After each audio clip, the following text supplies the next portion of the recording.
Aren't you tired of those same old, villainous stories, where her engagement gets broken and she turns evil for revenge? Yeah, well, this isn't one of them. Because when the second Prince Kyle publicly dumps Scarlet Elvandimian in the middle of a royal ball, she doesn't cry, or faint, or curse the heavens. She simply decides to punch someone. It all starts at a dazzling ballroom. The nobles are whispering, and Scarlet's fiancé, or should we say ex-fiancé, Kyle, the ever-arrogant second prince, suddenly announces that he's breaking off their engagement. Why? Because he's in love with Terranetsa, a so-called pure-hearted girl from the Hopkins barony. The crowd erupts in applause. All of them Kyle's boot-licking supporters, of course. Terranetsa, glowing with fake innocence, swears she'll love Kyle forever and be the best couple in the world. Kyle takes that as his cue to start publicly humiliating Scarlet, calling her dull, cold, and villainous. Scarlet tries to keep her composure, calmly reminding him that their engagement was arranged by the royal family before they were even born. But logic doesn't work on this idiot. Kyle accuses her of bullying Terranetsa out of jealousy. Terranetsa smirks, pretending to be an innocent flower, while Scarlet insists she's never even met the girl before tonight. But Kyle twists her words, claiming Scarlet doesn't see people of lower birth. After all, she's from a ducal house, and Terranetsa's just a baron's daughter. The nobles start gossiping like vultures, and Kyle demands that Scarlet confess her crimes. Scarlet, ever the lady, simply tells him to make his own judgment. She'll accept the annulment. But Kyle keeps going, piling on insult after insult, until even Terranetsa calls Scarlet an idiot. That's when Scarlet's patience finally snaps. She straightens her back, looks Kyle dead in the eye, and asks for one last wish before their engagement ends. Kyle, dripping with condescension, assumes she wants jewelry or money. He's wrong. Scarlet clenches her fist, takes a step forward, and demands permission to punch Terranetsa square in the face. Before the prince can react, BM, her fist connects, sending the pure-hearted Terranetsa flying across the ballroom.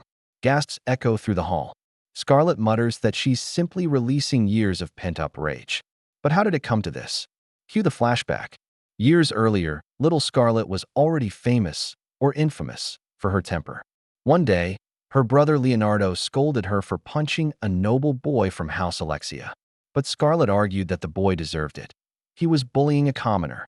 Leonardo reminded her that when he arrived, she was covered in blood and grinning ear to ear. Scarlet denied enjoying it, but Leonardo warned her to control her anger and start acting like a lady. After all, her coming-of-age ceremony was just around the corner. At that ceremony, Scarlet was minding her own business when Kyle, the ever-brilliant second prince, approached her. She politely greeted him with proper decorum, which apparently offended him. He called her stupid for being formal and demanded that she serve him.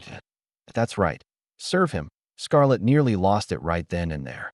And that, ladies and gentlemen, was the fateful night she met the man who'd one day ruin her engagement announcement and her appetite for noble men. Years pass. Scarlet turns 15 and enters the Royal Academy.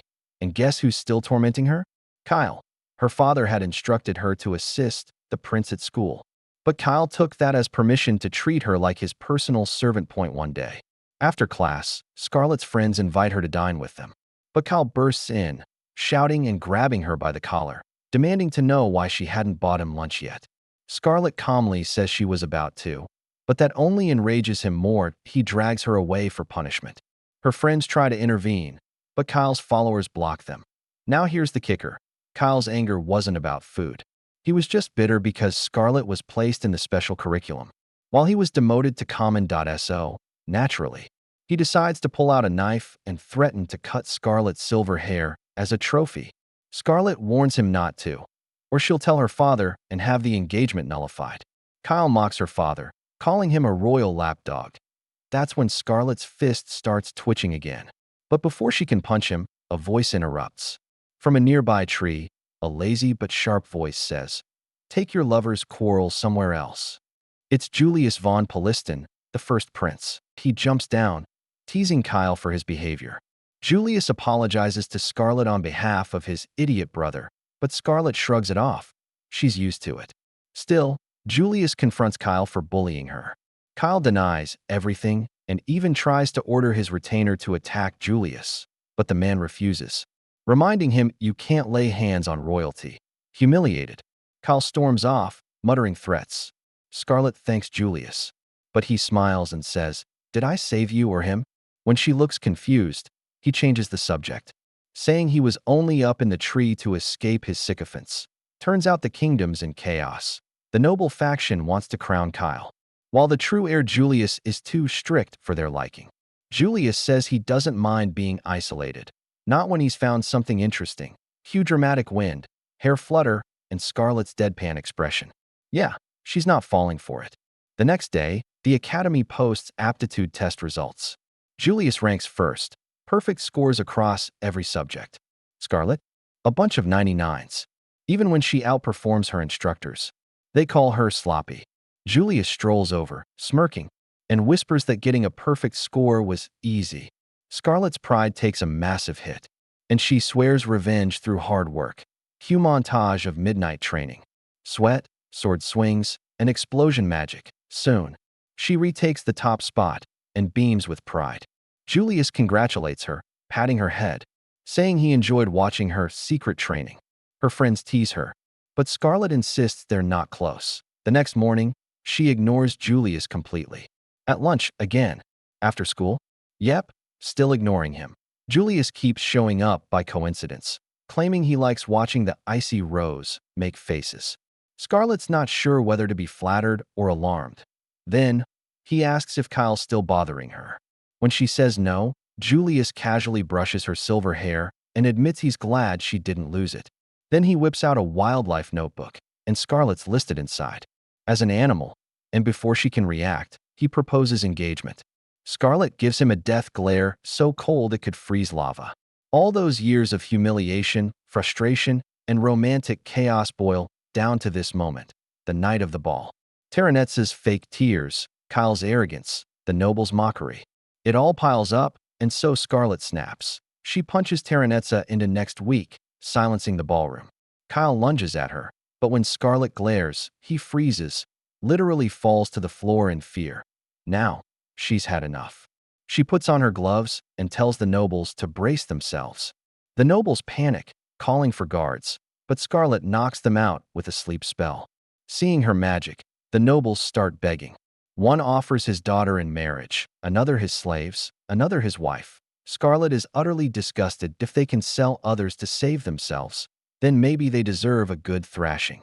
And so she delivers. Bam. Thud. Crash. Nobles fly like bowling pins. Someone in the crowd remembers her old nickname, the Mad Dog Noblewoman. And tonight, she earns it back. After flooring half the nobility, Scarlet turns to Kyle, who's trembling on the floor. Just as she's about to land the finishing blow, her brother Leonardo rushes in, yelling for her to stop. But too late. Kyle's already airborne. From behind Leonardo, Julius appears, laughing softly at the scene. Scarlet, chest heaving, looks up and smiles for the first time in years, finally free of her rage. And that's how the so-called villainess became a legend. Not through scheming, not through tears, but through a righteous, well-deserved punch. That wraps up today's recap. What do you think about this episode? Drop your thought in the comment. And if you liked this recap, don't forget to like, subscribe, and turn on the notifications so you never miss the next one.